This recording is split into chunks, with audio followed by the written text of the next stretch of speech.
हाँ, चोलिस्तान।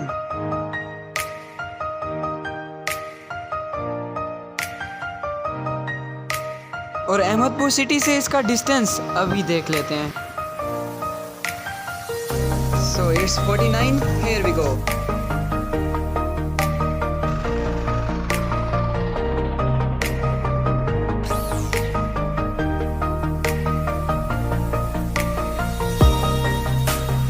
तो यहाँ रेलवे रोड से हमारा सफ़र शुरू होता है और तकरीबन हमें 1 घंटा लग जाएगा वहाँ पहुँचने में। हेलो, बाय द वे, जिस जगह आज हम जा रहे हैं मैं हमेशा से ही उसके बारे में बात करना पसंद करता आया हूँ। और मेन सिटी से डेजर्ट जाते हुए अपनी ज़रूरत का सामान लेना मत भूलिए, जिसमें सबसे ज़रूरी है पानी, क्योंकि पानी का वहाँ आपको मसला हो सकता है। तो अच्छा खासा रिजर्वायर होना चाहिए आपके पास, इसके साथ आइस और कोल्ड ड्रिंक्स और हमने इसके साथ दूध भी ले लिया है वहाँ चाय बनाने के लिए। और पानी के बाद जो दूसरी अहम ज़रूरत है वो है खाना, लेकिन अनफॉर्चुनेटली वहाँ डेजर्ट में आपके पास अच्छे रेस्टोरेंट्स नहीं हैं, तो आप या तो खाना बनाकर साथ लेकर जा सकते हैं या वहीं जाकर बना सकते हैं। तो हमने चूज़ किया है सेकंड ऑप्शन। तो कुछ ही देर में हम मेन सिटी से बाहर जाने वाले हैं और जो डेजर्ट की तरफ जाने वाला रोड है डेरावर फोर्ट तक, वो एक सिंगल रोड है। और अगर रोड की कंडीशन की बात करूँ तो रोड की कंडीशन बहुत अच्छी है, लेकिन ये एक 2 वे रोड है और हमने ज़रूरत की तकरीबन सारी चीज़ें ले ली हैं। कुछ सब्ज़ी के आइटम्स रहते हैं जो खाना बनाने के लिए बहुत ज़रूरी हैं। आई थिंक आप समझ गए होंगे। इससे पहले कि नहर में पानी आए जल्दी से गुजर जाना चाहिए। ओके, तो डेरावर जाने से पहले ये एक आखिरी मरकज़ी चौक है और यहाँ से भी आप अपनी ज़रूरत की तकरीबन सारी चीज़ें ले सकते हैं।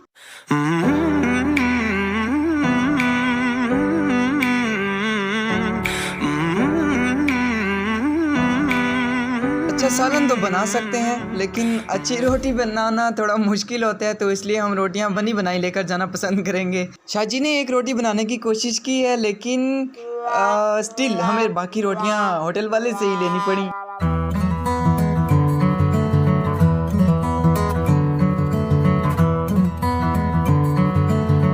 बस अब हम मंजिल से कुछ ज़्यादा दूर नहीं है और पहुंचने वाले हैं। और यस,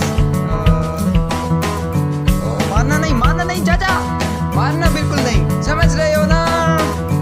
अरे नहीं, गुस्सा ना हो अंकल, आपको तो कुछ भी नहीं कहा मैंने।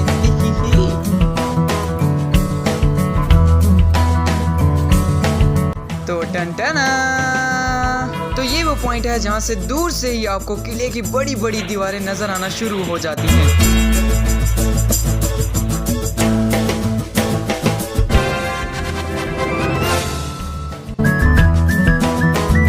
और ये रहा किला डेरावर और अभी हम स्टे करने वाले हैं हसन भाई के डेरे पर। और यस, दिस वे।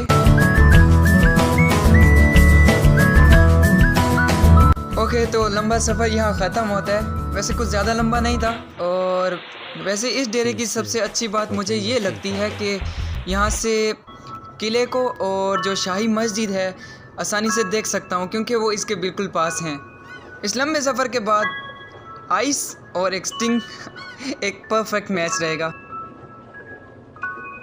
और जब तक कि यहाँ खाना तैयार हो जाए। Yes, this is mutton. मैं फ़िलहाल यहाँ से शाही मस्जिद और किले के अंदर जाने वाला हूँ। ओके, ये ग्रैंड मस्जिद जिसका नाम अब्बासिया जामा मस्जिद या डेरावर शाही मस्जिद भी इसको कहा जाता है, 1844 से 1849 के दरमियान इसको बनाया गया था। ओके, तो ये शाही मस्जिद एग्जैक्ट रेप्लिका है मोती मस्जिद का, जो कि लाल किला के अंदर मौजूद है दिल्ली, इंडिया में। मस्जिद के बिल्कुल सामने शाही एंट्रेंस के लिए एक बड़ा गेट है और वाइट मार्बल से फर्निश्ड ये मस्जिद बहुत खूबसूरत है। इसके सेंटर में ये वाइट स्टोन जो है बहुत अच्छी हीट कैपेसिटी रखता है और इसका टेम्परेचर रिलेटिवली कांस्टेंट रहता है। कुछ अर्सा पहले ये शीशे के दरवाजे यहाँ पर लगाए गए हैं, वरना इससे पहले ये मस्जिद खुली थी। मस्जिद का अंदरून काफ़ी सादा तर्ज का मगर खूबसूरत ज़रूर है। मस्जिद में इलेक्ट्रिसिटी और इसी के साथ वज़ू का मुनासिब इंतज़ाम मौजूद है। मस्जिद में आज भी 5 वक्त नमाज जमात के साथ अदा की जाती है। और मस्जिद के बिल्कुल पीछे ये बड़ा गेट लेके जाता है हमें किले की तरफ।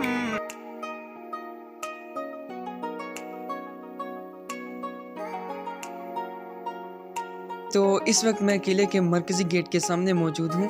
और क्या आप लोग मुझे बता सकते हैं इस गेट के ऊपर ये बड़े बड़े कील या एरोज़ क्यों लगे हुए हैं?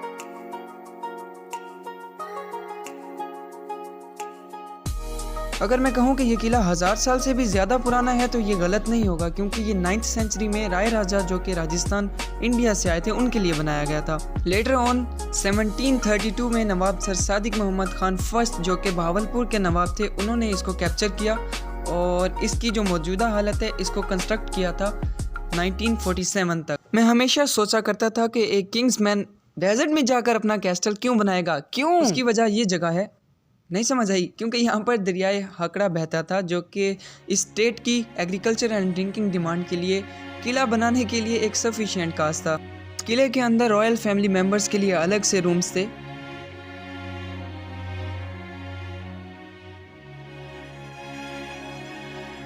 मेहमानों के लिए अलग से और आर्मी के लिए एक अलग से ही सिस्टम था। इसी के साथ कैदियों को रखने के लिए जेल खाने और इवन उनको फांसी देने के लिए भी जगह मौजूद है।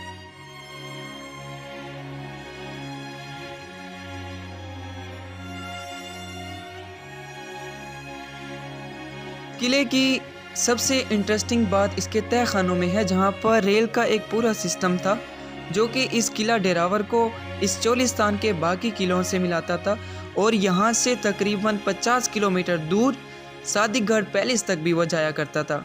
कई सालों तक मुनासिब केयर न मिलने की वजह से, दीवारों के गिरने और बारिश की वजह से वहाँ कीचड़ जमा होने की वजह से वो रास्ते तकरीबन बंद हो चुके हैं।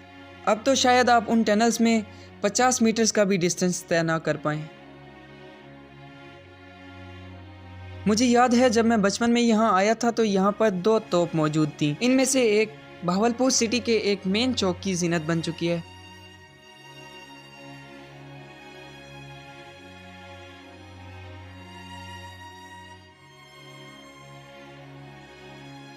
ये पूरा किला 1.5 किलोमीटर का एरिया कवर करता है और बाहर से नजर आने वाली इसकी बड़ी बड़ी दीवारें बहुत चौड़ी हैं, जहां खड़े होकर लगता है कि आप गाड़ी बड़ी आसानी से इसके ऊपर चला सकते हैं। इस किले का अंदर से तकरीबन 80% हिस्सा डैमेज हो चुका है और डर यह है कि अगर इस पर मुनासिब तवज्जो ना दी गई और रिपेयरमेंट का काम शुरू ना किया गया तो ये टोटली कोलैप्स भी कर सकता है।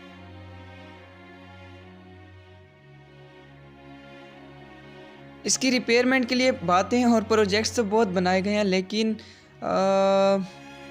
इस मेगा स्ट्रक्चर के लिए मेगा प्रोजेक्ट बनाने की ज़रूरत होगी। और इस किले से कुछ ही दूर रॉयल ग्रेव यार्ड भी मौजूद है, जहां पर सिर्फ रॉयल फैमिली मेंबर्स को ही दफन किया गया है।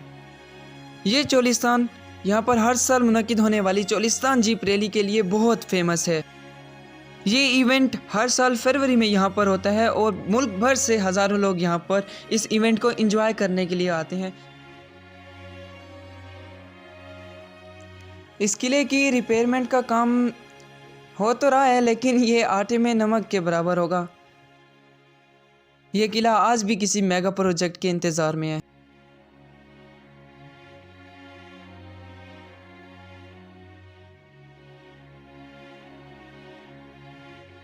और अगर ऐसा किया जाए तो यहाँ पर आने वाले टूरिस्ट की तादाद को 10 गुना तक बढ़ाया जा सकता है, लेकिन कब, इसका कोई पता नहीं। तारीख पर तारीख, तारीख पर तारीख, तारीख पर तारीख, तारीख पर तारीख मिलती रही। इजाजत, खुदा हाफिज, खुदा हाफिज, खुदा हाफिज।